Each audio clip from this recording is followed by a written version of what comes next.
Bismillahirrahmanirrahim. Assalamualaikum warahmatullahi wabarakatuh. Selamat datang kembali di Fakta Sejarah. Sebelum kita masuk ke bagian berikutnya, mari kita berdoa dulu. A'udzu bikalimatillahi tammati min syarri ma khalaq. Bismillahirrahmanirrahim. La yadurru ma'asmi syai'un fil ardi wa la fis sama' wa huwas sami'ul 'alim. Allahumma sholli ala sayyidina Muhammad sallallahu alaihi wasallam. Ini dia bagian berikutnya, kutukan kembang desa, ditulis oleh Ramdan Nadi.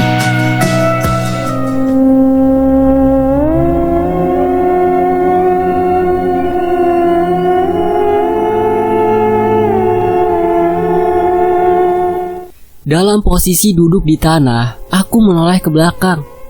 Kini, wanita itu sudah berubah menjadi wujud yang sebenarnya. Wujud yang pernah kulihat sebelumnya saat kecelakaan mobil. Rahmi, gumamku. Ia tertawa sambil terbang di udara, kemudian melayang ke arahku dengan cepat. Rahmi menubruk tubuhku kencang sekali. Rasa sakitnya bahkan membuatku menjerit. Teriakku seraya membuka mata. Astagfirullah. Astagfirullah. Aku terus beristighfar. Ternyata itu hanya sebuah mimpi. Lampu kamarku meledak. Teriakku. Beberapa kali kupanggil, tapi beliau tak juga datang. Kuulurkan tangan, meraba nakas untuk mengambil ponsel. Nihil. Ponselku tak ada di sana. Aku beranjak dari tempat tidur, duduk di pinggirnya. Bismillah. Ku coba untuk berdiri, walaupun lutut ini masih terasa sakit. Kemudian berjalan perlahan ke arah pintu. Au! Teriakku saat merasakan sakit di telapak kaki. Sepertinya aku menginjak pecahan lampu. Bu! Ku panggil ibu, tapi masih tak ada jawaban. Aku lanjut berjalan, tak memperdulikan rasa perih di telapak kaki, serta lutut yang semakin terasa sakit. Tepat di depan pintu, kulurkan tangan, meraih gagang pintu. Pintu tak terbuka. Bu! Aku menggedor-gedor pintu, berharap ibu mendengarnya. Bu! Tiba-tiba tercium bau anyir bercampur busuk. Mau kemana, Haidar? Ucap suara lirih di belakangku. Seketika itu tubuh ini terasa kaku. Mulut pun tak bisa dibuka, diikuti rasa kebas di bagian leher dan wajah. Ikut, atau saya ambil anak itu, bisiknya. Kurapal doa dalam hati. Namun, baru beberapa ayat, kurasakan cengkraman yang kuat di leher, hingga membuatku kesulitan bernafas. Kulanjutkan rapalan doa, walau nafas ini mulai sesak. Tiba-tiba, kaki ini seperti tak menapak lantai, melayang. Hanya dalam hitungan detik, tubuhku sudah terhempas ke lantai. Aku bisa merasakan rasa sakit yang luar biasa di daerah punggung dan kepala. Tak lama, semuanya menjadi gelap. Lalu, aku terbangun di sebuah kamar dengan lantai kayu. Kondisinya begitu kotor, tak terawat. Dinding yang sudah menghitam, ditambah beberapa perabotan kayu yang sudah lapuk. Sarang laba-laba di langit-langit, menambah suasana kamar menjadi menyeramkan. Kamar siapa ini? Aku bangkit dan berdiri, kemudian berjalan ke arah pintu. Krejet. Kubuka pintu. Di depanku sudah ada Rahmi yang sedang duduk di kursi. Kamu sudah bangun? Tanyanya. Walau wajahnya sedang tidak terlihat menyeramkan, aku tetap menjaga jarak darinya. Aku ada di mana? Tanyaku. Di rumah saya. Di rumah Rahmi? Bagaimana mungkin? Terakhir kali aku ingat sedang tidur di kamar. Jangan-jangan aku sudah meninggal? Apa aku sudah meninggal? Tanyaku pada Rahmi yang sedari tadi duduk dengan santainya. Bisa dibilang begitu. Apa kamu yang membunuhku? Bisa dibilang begitu. Seketika itu aku terduduk di lantai.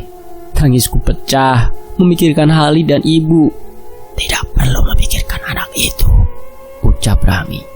Aku tatap wajahnya dengan sorot mata marah. kamu pasti akan mencelakai Khalid. Sudah tidak perlu. Kamu sudah ada di sini sebagai penggantinya. Kenapa kamu terus meneror keluargaku? Seharusnya kamu sudah tahu itu. Tapi kamu sudah mengambil nyawa ayah dan kakek. Mereka mati bukan karena saya. Lantas siapa lagi kalau bukan kamu? Ayah kamu datang ke sini bersama teman-temannya. Mereka melakukan hal yang tidak baik di sini. Sampai sekarang, saya masih ingat suara tawa mereka menertawai kutukan yang saya berikan. Sampai salah satu dari mereka mengencingi tempat tidur saya. Jadi sudah sepantasnya saya marah dan membalas dendam. Kenapa harus dengan merenggut nyawa mereka? Siapapun yang masuk ke sini akan bernasib sama dengan saya, yaitu mati. Mereka tidak percaya dengan ancaman saya. Maka sudah jadi kewajiban saya untuk membuat mereka percaya. Jika memang begitu, kenapa kamu masih meneror kami? Bukannya ayah sudah membayar dengan nyawanya? Sudah saya bilang, dia mati bukan karena saya. Untung saja ada nyawa pengganti dari ustadz itu. Kalau tidak saya akan membunuh ayahmu. Hah? Jika sudah ada nyawa pengganti, kenapa kamu masih meneror kami? Saya rasa kamu tidak perlu tahu itu. Aku bangkit, lalu mendekatinya. Saat akan memukulnya, tiba-tiba tubuhku terpental jauh, hingga membentur tembok. Ini rumah saya. Kamu tidak akan bisa apa-apa, ucap Rahmi. Aku coba berdiri dan kembali mendekatinya, melakukan hal yang sama. Tapi lagi-lagi tubuhku terpental. Rahmi pun tertawa puas. Sebaiknya kamu harus terbiasa tinggal di sini. Tidak. Aku berlari ke arah pintu depan. Namun pintunya tidak bisa dibuka. Kemudian berlari ke jendela. Tapi jendelanya menghilang begitu saja. Lepaskan saya. Bruk. Pintu tiba-tiba terbuka lebar. Hembusan angin kencang pun masuk ke dalam ruangan. Melihat hal itu, Rahmi berdiri dan menatap tajam. Hanya dalam kedipan mata, ia sudah berubah menjadi sosok menyeramkan. Mau apa kau kemari? Teriaknya. Tak lama, terlihat seorang kakek masuk ke dalam rumah. Iya, kakek yang sama dengan yang menolongku dulu. Lepaskan cucu saya, gertaknya. Dia sudah jadi milik saya. Sebaiknya kamu tidak perlu ikut campur. Apa kamu masih belum lupa dengan ini? Tiba-tiba di tangan kakek itu sudah muncul cambuk bercahaya. Hal itu membuat Rahmi tampak ketakutan. Rahmi terbang ke arahku dengan cepat, hendak menarik tubuhku. Namun, kakek itu berhasil mencegahnya dengan ayunan cambuk yang keras. Rahmi menjerit kesakitan. Kakek itu mengulurkan tangannya padaku. Aku diminta untuk berdiri di belakangnya. Sementara itu, Rahmi terus menatap kami dengan mata yang merah menyala. Jika kamu membawanya pergi, maka saya tidak bisa menjamin keselamatan anak itu, ancamnya. Kalau kamu sampai sentuh anak itu, maka kamu harus berhadapan denganku, balas kakek. Sembari menarik tanganku keluar dari rumah Rahmi. Hanya dalam hitungan detik, aku sudah berpindah tempat di rumah sakit. Di hadapan sudah ada tubuhku yang terbaring di atas brangkar. Sebaiknya kamu pulang. Mereka sudah rindu. Sebuah cahaya menyilaukan terlihat memenuhi ruangan. Tak lama aku membuka mata dalam kondisi berbaring di atas brangkar. Kuedarkan pandangan. Ada ibu sedang duduk di sofa. Bu, panggilku pelan. Haidar. Beliau bangkit dari duduknya, kemudian berjalan mendekat. Mana Khalid, Bu? Khalid ada di rumah. Sendirian ya, Bu? Enggak.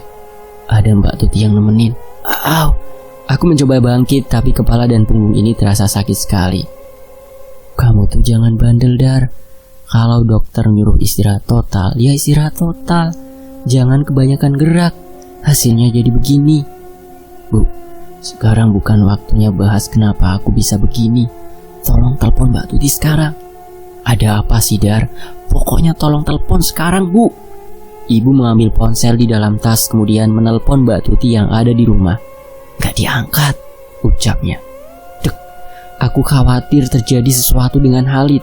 Coba Bu telepon lagi. Iya. Ibu kembali menelpon Mbak Tuti. Diangkat, ucapnya pelan. Halo Mbak, apa Khalid ada di dekat Mbak? Loudspeaker Bu, pintaku. Enggak ada Bu, balas Mbak Tuti dari telepon. Khalid kemana ya Mbak? Khalid lagi tidur di kamarnya Bu, soalnya saya lagi beres-beres ruang tengah. Oh ya udah, lanjut aja Mbak beres-beresnya. Ibu menutup telepon. Tuh kan Khalid ada di rumah. Kamu baru bangun dari koma, Dar. Kenapa langsung nanya Khalid sih? Ah, koma? Iya Haidar, udah hampir seminggu kamu koma. Perasaan aku baru tidur sebentar saja. Apa kejadian di rumah Rami itu hanya sebuah mimpi? Namun, kenapa begitu nyata? Entah kenapa, kini perasaanku tak tenang setelah mendengar ucapan terakhirnya. Kemudian dokter masuk ke dalam kamar. Ketemu lagi. Sekarang gantian, Mas yang berbaring di brangkar, ucap dokter yang dulu menangani Khalid. Aku berusaha tersenyum mendengar candaannya. Dok, apa saya boleh pulang? Tanyaku. Pulang gimana Mas? Mas aja baru sadar setelah seminggu koma. Maaf dok, anak saya emang begitu. Kayaknya efek kepalanya kebentur. Ledek ibu. Lagian ngapain buru-buru pulang? Aku cuman pengen ketemu Khalid Bu. Nanti ibu minta Mbak Tuti bawa Khalid ke sini. Pokoknya kamu harus sehat dulu, baru boleh pulang. Dokter memeriksa tubuhku, mengecek apakah semuanya baik-baik saja. Mas beruntung banget. Kalau tidak cepat-cepat dibawa ke rumah sakit, mungkin bisa fatal akibatnya, ucap dokter. Iya, untung ibu bangun tengah malam, terus ngeliat kamu udah tergeletak di lantai kamar dan ngeluarin banyak darah, sahut ibu. Gimana ceritanya lampu kamar kamu bisa pecah begitu? Gak tahu Bu, tiba-tiba saja pecah, balasku. Kenapa gak manggil ibu? Aku udah manggil, tapi ibu gak bangun-bangun. Ya, ibu gak dengar kamu manggil, Dar. Mungkin tidurnya udah terlalu nyenyak, Bu.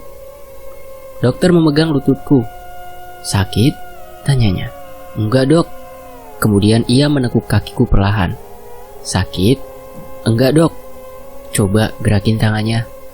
Aku pun menggerak-gerakkan tangan dan jari. Coba sekarang nengok ke kanan dan kiri. Masih ada yang sakit di belakang leher, Dok. Coba menghadap ke kanan, kata dokter. Sakit di punggung langsung terasa. Sakit Dok. Mungkin butuh beberapa hari atau seminggu sampai bagian punggungnya benar-benar bisa sembuh total.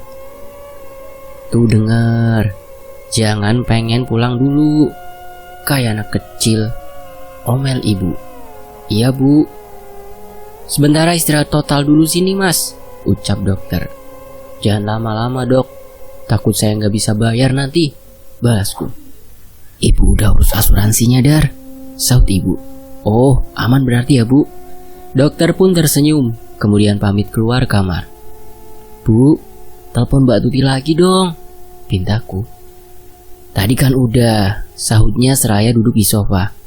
Aku pengen dengar suara Khalid. Ayo dong Bu. Ya Allah, kamu tuh dari tadi kenapa sih? Kayaknya ada sesuatu yang disembunyiin. Aku menceritakan semua, mulai dari mimpi tentang pohon berdaun merah hingga kejadian di rumah Rahmi. Jadi dia datang ke rumah. Ibu tampak terkejut mendengar ceritaku. Iya Bu. Bahaya kalau gitu. Dengan gegas ibu menelpon Mbak Tuti, kemudian memintanya untuk membawa Khalid ke sini. Kini rumah sudah bukan tempat yang aman lagi. Kring. Telepon ibu berbunyi. Mbak Tuti, ucap ibu seraya mengangkat teleponnya. Kenapa Mbak? Tanyanya. Apa? Khalid kekunci di kamar, ucap ibu dengan suara tinggi. Hah? Khalid kenapa Bu? Tanyaku mulai panik. Takut terjadi sesuatu dengannya. Katanya kekunci di kamar Dar, gak bisa keluar. Padahal Mbak Tuti gak ngunci kamar. Bu, cepat bilang ke Mbak Tuti, kunci cadangannya ada di laci ruang tengah. Dalam sekejap suasana menjadi menegangkan. Aku khawatir ancaman Rahmi benar-benar terjadi. Kring. Ponsel ibu kembali berbunyi. Ada Mbak? Tanyanya saat mengangkat telepon. Cukup lama aku perhatikan ibu berdiri dengan wajah tegang. Entah apa yang ia dengar dari balik telepon. Khalid gimana Bu? Tanyaku. Ibu harus pulang dulu Dar. Ibu belum jawab. Khalid gimana Bu? Kini aku bertanya dengan suara meninggi. Khalid masih kekunci di dalam kamar. Balasnya seraya berjalan keluar kamar. Ibu pulang dulu, nanti balik lagi. Ingin rasanya aku bangkit tapi tidak bisa. Sekarang hanya bisa pasrah sambil berharap Khalid baik-baik saja. Lama sekali aku tersiksa dengan perasaan tak menentu ini. Ibu dari tadi belum datang juga, membuat kekhawatiranku semakin bertambah. Apa yang terjadi di rumah? Kriat, pintu kamar terbuka. Ada harapan itu adalah ibu dan Khalid. Namun, harapanku pupus saat melihat seorang wanita berseragam serba putih masuk ke dalam. Ternyata perawat yang membawa makanan. Entah apa yang diberikan perawat itu, hingga membuat mataku terasa begitu berat. Aku berusaha bertahan tetap sadar, tapi semakin lama rasa kantuk semakin menjadi-jadi, hingga tak terasa aku pun tertidur. Abah, terdengar suara Khalid memanggilku. Ku buka mata. Kamar sudah penuh dengan asap putih. Terlihat ada seberkas cahaya dari arah pintu.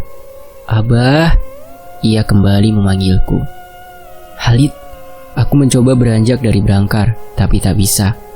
Tubuh ini terikat. Sejak kapan mereka mengikat kaki dan tanganku? Suster, dokter. Abah, suara Khalid kembali terdengar. Abah, semakin lama semakin menjauh. Khalid, aku berteriak kencang. Terdengar suara pintu dibanting keras. Sontak membuatku terbangun dari tidur dengan jantung berdegup kencang. Dar, ucap ibu yang sudah ada di hadapan. Kamu gak apa-apa? Tadi kamu tidur sambil teriak. Kuedarkan pandangan mengamati ruangan. Khalid mana Bu? Khalid ada di rumah sama Mbak Tuti. Aku mau video call sama dia Bu. Sekarang udah jam 9 malam Dar. Khalid udah tidur. Pokoknya sekarang Bu. Ibu mengambil ponsel, kemudian menelpon. No speaker Bu. Telepon tersambung. Assalamualaikum Mbak, sapa ibu. Mbak Tuti pun membalas sapaannya. Khalid udah tidur Mbak. Udah Bu. Aku meminta ibu mendekat karena ingin berbicara langsung dengan Mbak Tuti. Udah tidur Dar, ucap ibu seraya mendekatkan ponsel kepadaku. Mbak, bisa video call sekarang? Saya mau lihat Khalid, pintaku. Anu Den, handphonenya ndak bisa buat video call, balas Mbak Tuti. Tuh kan, ucap ibu pelan. Kemudian berbicara dengan Mbak Tuti lalu menutup teleponnya. Besok ibu bawa Khalid ke sini, ucapnya seraya duduk di sofa. Janji ya Bu? Iya. Udah malam, sebaiknya kamu istirahat Dar. Iya Bu. Ku tenangkan diri seraya memejamkan mata. Abah, dalam tidurku kembali terdengar Khalid memanggilku. Ku buka mata ternyata ada di dalam kamarku. Kriat. Pintu kamar terbuka dengan sendirinya. Terlihat ada bayangan hitam melintas dengan cepat. Abah, suara Khalid memanggilku. Sontak aku beranjak dari tempat tidur, kemudian berjalan keluar. Khalid, panggilku seraya berjalan melewati lorong ke arah kamarnya. Abah, ku percepat langkah menuju kamarnya. Krek, pintu kamarnya terkunci. Ku panggil Khalid sambil mengetuk pintu, tapi tak ada jawaban. Terdengar suara melengking dari dalam. Suara wanita. Jangan-jangan itu Rahmi. Spontan aku dobrak pintu dengan sekuat tenaga. Pruk, pintu terbuka. Kini aku bisa lihat Khalid sedang berdiri di dekat tempat tidurnya. Tepat di belakangnya ada Rahmi yang sedang memegang tubuh dan menutup mulut Khalid. Saya bawa anak ini sebagai gantinya, ucap Rahmi. Kemudian terbang menembus jendela sambil membawa Khalid. Khalid! Teriakku seraya berlari ke arah jendela yang tertutup rapat. Dar, dar, dar. Kurasakan getaran di tubuh. Kubuka mata. Ternyata ibu sudah berdiri di samping belakang. Kutatap wajahnya yang terlihat cemas. Ibu bohong, hardiku. Bohong apa, Dar? Khalid gak ada di rumah kan? Ibu mengalihkan pandangan. Tak berani menatapku langsung. Jawab, Bu. Kini aku benar-benar marah. Ibu menatapku dengan air mata yang menggenang di sudut matanya.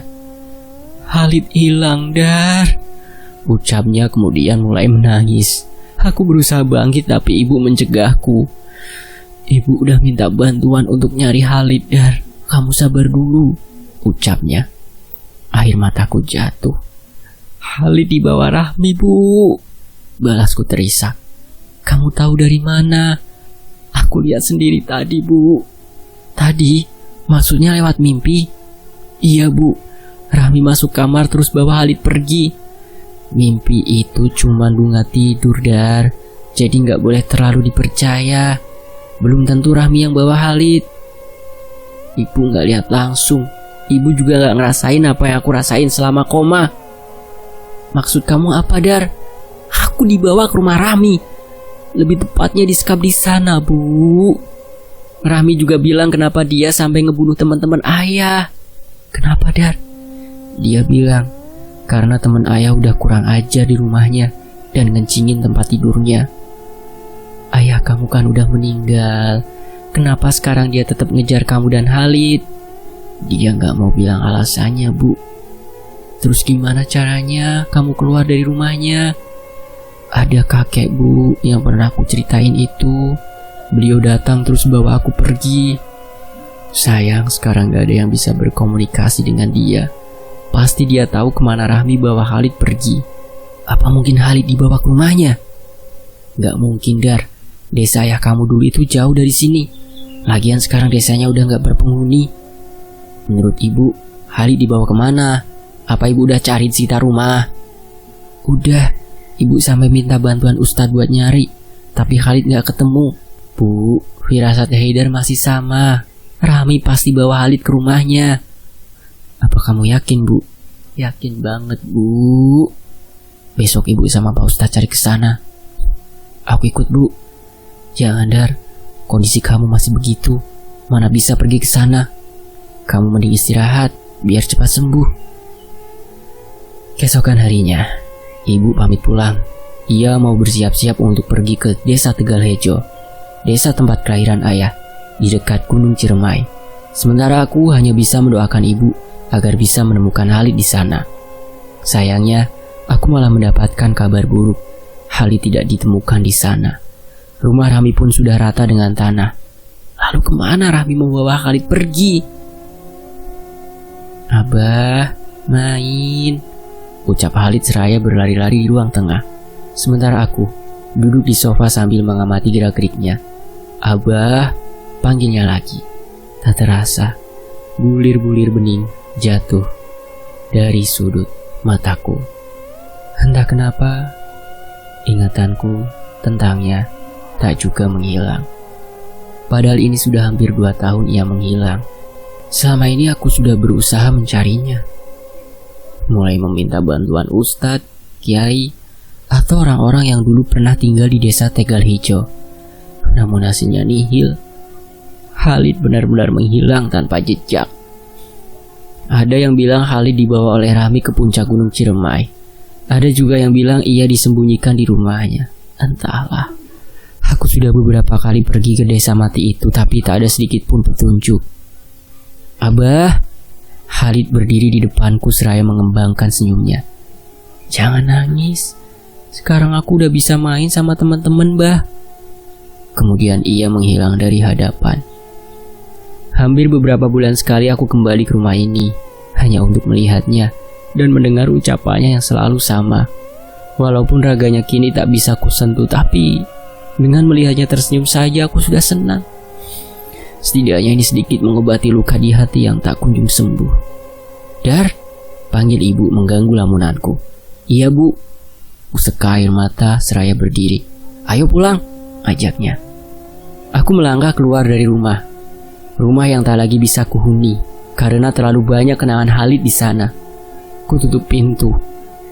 "Kamu mau sampai kapan begini terus, Dar?" tanya ibu.